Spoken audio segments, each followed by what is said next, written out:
My name is Sergio Bodero, and I am a program manager for Wells Fargo. And one of the things that I enjoy doing is helping those in the public and in various financial sectors succeed with their money management.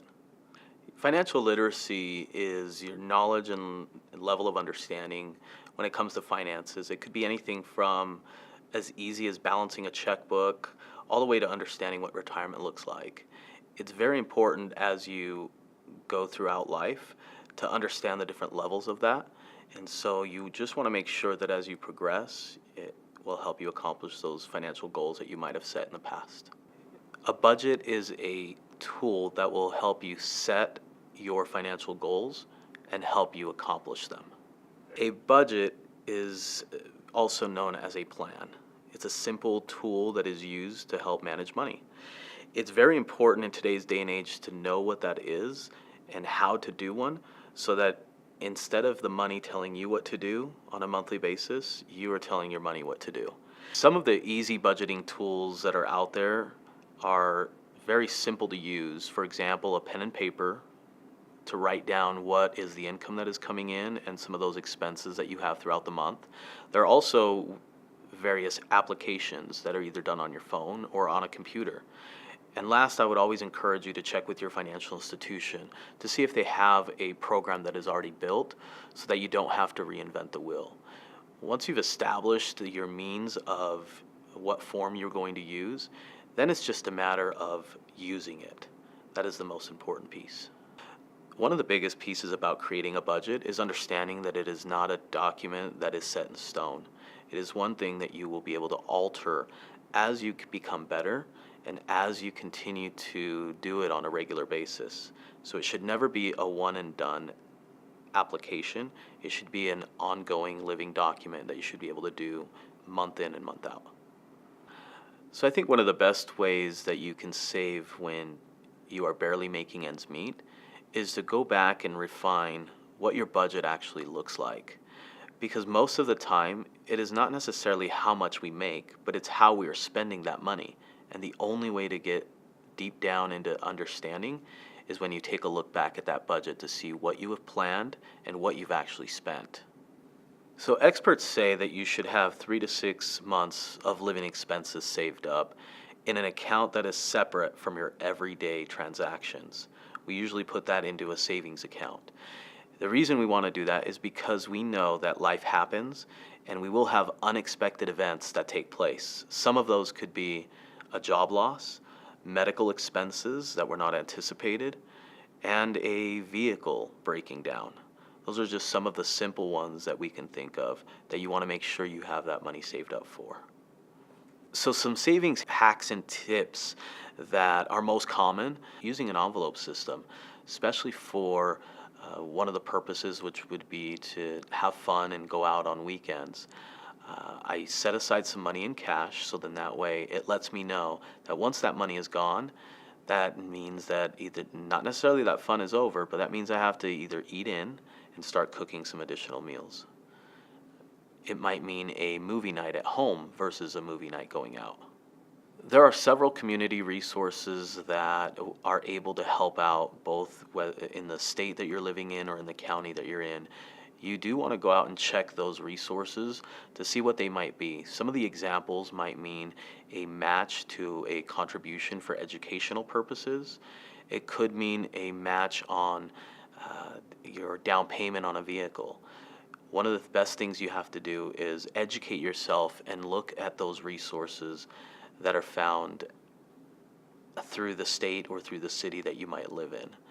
A credit rating is a tool that most financial institutions use to help determine the decisions that are made when someone is looking to borrow some money.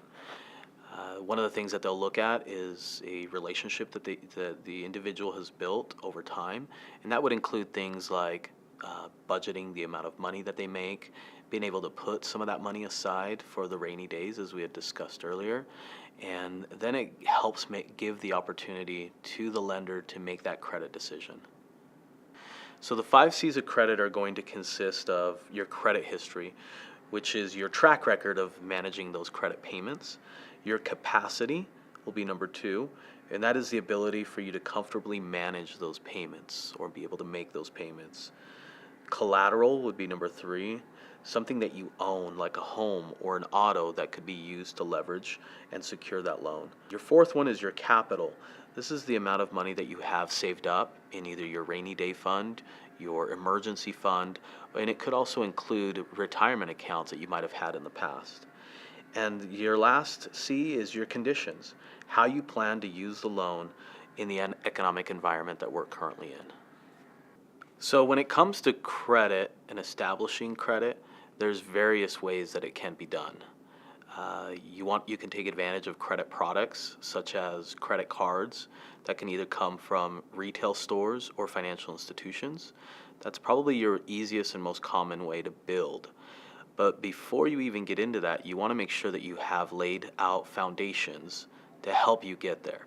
One of those foundations could be making sure that your bills are getting paid on time, establishing and putting some money aside each and every month in order to create a savings and an emergency plan. And then also you want to make sure that as you do this month in and month out, you're creating that behavior of responsibility when it comes to money. Because if it's going to be very difficult if you don't know how to manage your own to manage somebody else's money, which is ultimately what credit is. So bad credit usually comes from maybe making some bad decisions over time. It easily starts with falling behind with your utility payments, something that you might not think is that big of a deal, but then it translates and it snowballs into your rent, into your other financial obligations like auto loans, and into your credit cards. But that doesn't mean that that is the end all and be all for you to bring it back up. So one of the biggest ways that we have found to be able to get out of that is simply acknowledge the fact that you have fallen behind and do not be embarrassed to reach out and ask for help. So primarily, the first source should come from those that you have fallen behind on. So if your utility payments have been neglected, reach out to your utility company and find out what kind of a payment plan you can create with them and establish, so then that way it satisfies what you've already fallen behind on. And then take that same step to your financial institution and through the lender and also the housing corporation that you might be in. It could be that as you communicate and let them know your financial situation, they might be able to work with you to help you get out as soon as possible. But that's where the hard work is going to begin, is taking that initial step of communication. So just remember that your choices and your behaviors and habits will reflect in your budget and in your credit rating. So make sure that you're cautious about that. There are some programs and tips out there to help send your child to college. And one of the best resources that you can find is searching on the internet. When you look at the internet, you're able to find various sources where you're able to attain scholarships. So as an example, one of the keywords that you might use when you're doing a search is scholarship funding for the state of Utah.